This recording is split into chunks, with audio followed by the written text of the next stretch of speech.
Hello, my name is Victoria Code, and I'm going to be presenting over crypto in developing economies with a specific focus on Argentina and its fight against inflation. So, one of the main reasons that I chose to do Argentina as the focus is because I am going to be moving there in about a month. My parents just bought a small wine farm down there, and they're going to be using that as their retirement. And yeah, so I thought it would be interesting to learn more about crypto and the economy down there. So let's get into it. So, why Argentina? Argentina has been facing decades of economic instability. Over the most recent years, inflation rates have rapidly increased, hitting over 140% annually in 2024. The national currency of the peso has depreciated sev- severely alongside the inflation, which has made it lose its purchasing power dramatically. With bank regulations and a lack of governmental trust, some citizens have turned to cryptocurrencies. The adoption of cryptocurrency in Argentina. So, first, I want to focus on inflation. Argentinians need a way to store value without losing it month after month or day after day because their inflation is so poor down there. Um, Cryptocurrency, specifically stable coins, which is a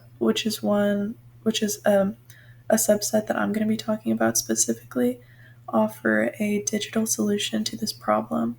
So there's also strict capital controls in Argentina, and these strict controls limit the access to the US dollar or other safer currencies, so people can't as easily convert their money from pesos into safer currencies so that they can have that hold of security. And that makes it harder, and that makes them want to look for different types of currencies that will be able to hold that value. So, the role of stablecoins. Stablecoins are digital currencies which are attached to the value of the US dollar, providing a way to avoid the peso's instability. So, USDT is especially popular in Argentina because it is accessible and widely accepted in crypto markets. Since it can be transferred from one person to another, it allows Argentinians to save in dollars even if their banks won't allow them to. There's also DAI, which is another stablecoin, and it is growing rapidly in popularity among these groups concerned with centralized control of their money. So some popular crypto in Argentina. There's Lemon Cash, there's Binance, and there's Buenobit and Repo. Um, Lemon Cash is one of the most used platforms. It offers peso to crypto exchange, saving interest, um, and it even has a Visa card that allows users to spend crypto like cash. Binance is another popular one down there. It is the global exchange used by Argentinians, it should be, to trade crypto and access stablecoin. And Buenobit and Repo. So these are Argentine platforms that offer access to a wide range of cryptocurrencies and localized services. These apps are user friendly and mobile first, which is making crypto more accessible to daily users. This is interesting because since there was such a high demand for obviously some kind of currency that would hold value, it's really cool that they were able to create their own cryptocurrency down there and kind of just meet the need for saving their value and their finances. So that was pretty interesting to learn about. There's also been an increase in IRL use or in real life uses of cryptocurrency. Um, freelancers often get paid in stablecoins through international contracts, which avoids the local currency altogether. Number two, some Argentinians use crypto cards to make daily purchases like gas or groceries. People are also using crypto to send remittance, which is something that I learned about through this presentation, across borders or receive funds from relatives abroad. So that's basically whenever you have somebody who is in a country abroad who's producing and then they send money to their home country, like to their families, or if somebody, or the opposite basically, vice versa. So, the government's response and regulation, the Argentinian government has become cautious, but they still have not banned crypto, and it is not fully regulated either. The central bank has issued warnings about crypto's volatility, but the adoption continues to grow, especially in Argentina.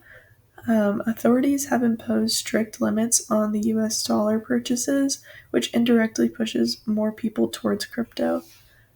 There has also been a pressure to formalize crypto in laws. However, as of now, it is a big legal gray area. This is something that I've heard about for a lot of these developing countries, is just since a lot of the government doesn't know how specifically to deal with this new emerging market and digital forms of currency, it has become more, um, it has become increasingly like cautioned, but specifically like through the numbers that I learned here, people are still willing to take that risk since there's so many other risks that they are facing in their home country with the stability of their finances and the stability of their currency.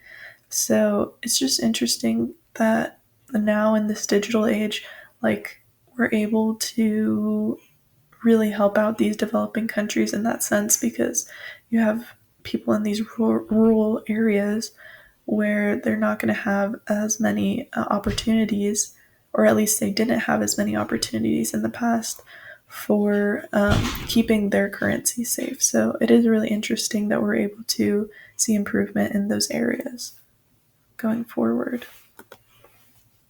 So, some benefits, challenges, and perspective. So, some benefits of crypto adoption. Crypto helps Argentinians protect their money from rapid devaluation. It enables financial inclusion, especially for people without easy access to banks. It helps users to bypass capital controls and makes international transactions freely. It also reduces the reliance on unstable local financial institutions. People don't have to go through a bank to use crypto in these developing countries, which makes it more user friendly, and it also makes it to where they don't have to have a third party present whenever they're trying to make decisions in their finances. So, some risks and challenges that crypto presents. Cryptocurrencies can still be volatile. Even stable coins carry some risk, especially if platforms fail. Users can fall into victim can fall victim to scams or poor wallet insecurity or security. There are few legal protections if something goes wrong, like exchange collapsing. There is also a concern for misuse. Crypto can be used for illegal trade or tax evasion if it is unregulated. So, in a global perspective, Argentina's experience isn't unique. Countries such as Nigeria, Turkey, and Venezuela are showing similar patterns. In each case, crypto adoption rises when traditional financial systems fail. Argentina stands out because of the large number of users and the local platforms which have grown to meet demand. So, yeah, just really interesting how much Argentinians have grown to meet their demand for stability in their currency and how much they have been just focused on finding solutions to their own problems, which I found really interesting.